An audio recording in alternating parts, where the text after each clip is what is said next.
interested in how the ants manage to make collective decisions about where to go when they need a new nest.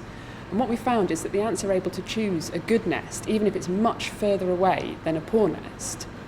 And what we found was that they can do this without actually making a direct comparison between the two nests. So the ants don't need to visit both nests and then choose the best one. Instead, if they visit a good nest, they start recruiting other ants to that nest straight away, whereas if they find a poor nest, they just leave it, ignore it, and carry on searching. And this means they're more likely to find the good nest and end up there.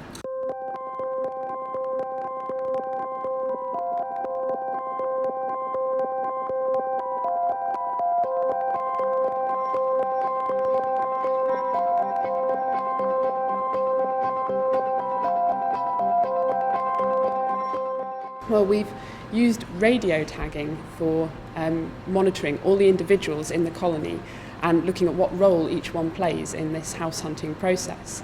These radio tags are obviously very tiny, they're just 0.5 millimetre across. For our experiments, we used a dark nest for the good nest and a light one for the poor nest.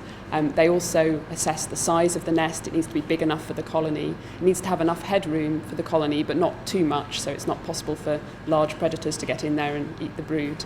They also prefer to have just one narrow entrance to keep the colony safe.